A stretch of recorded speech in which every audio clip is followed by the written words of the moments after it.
going to do a quick spiel on the GMO stuff. And I get a lot of flack from people on that. You know, I'm around a lot more non-farmers than I am farmers, and so I get a lot of ribbon on that. The GMO, I'm no scientist. I have not really done, but it's just my experience. The GMO stuff has been in our food line for 70 years. There's been over 2,000 university researches, and there's not one single evidence of any physical being harmed from GMOs. At this point, the parents of this GMO crop were genetically modified. By now, we're generations after that. This is just the normal hybrid now. To say that kernel, just because the genes are a little bit different in that kernel of corn, now somehow that kernel of corn, the cow's going to eat it, or the pig, or the chicken, or the turkey, and that kernel of corn is going to modify that animal somehow, and then when we eat that meat, that we're going to be harmed from it.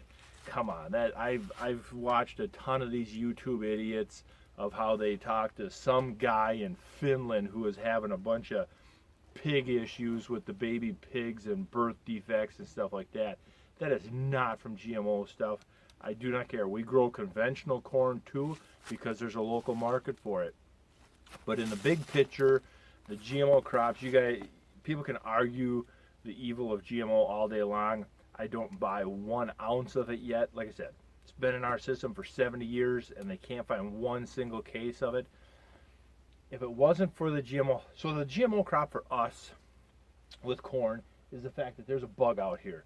And if it wasn't for GMO, we would have several pesticide applications throughout the season. There wouldn't be a spider, a ladybug, any beneficial bugs left in this field. It would be nuked free of any living insect all year long.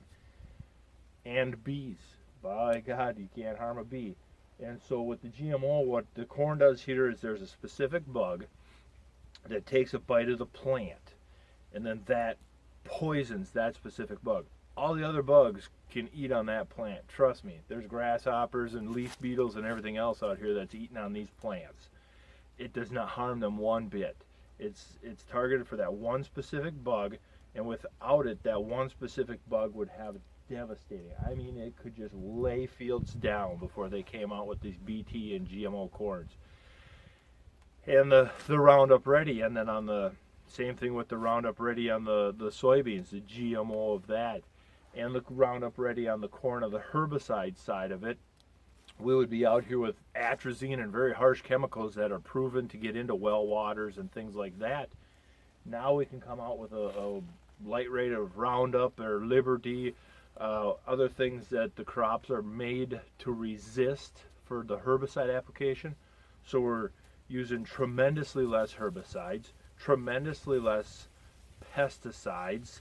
We're growing a lot more bushels on less water, or same seasonal rains that we get. We're growing tremendously more bushels on that. Other than social media, anti-Monsanto and GMO, there is not one downside to using it. Well, there is the stalks are that much healthier and stronger coming the next spring, and so you get tire damage to the equipment. But that's just my little spiel. From our aspect, it is a tremendous leap forward in sustainable farming. I think sustainable farming has nothing to do with cover crops and reduced tillage and all this garbage. I think it's the fact of getting more bushels and being more stewards of the land. And with GMO crops, we're able to do a tremendously better job of being a steward of the land and raise a good product. And so that's my little spiel.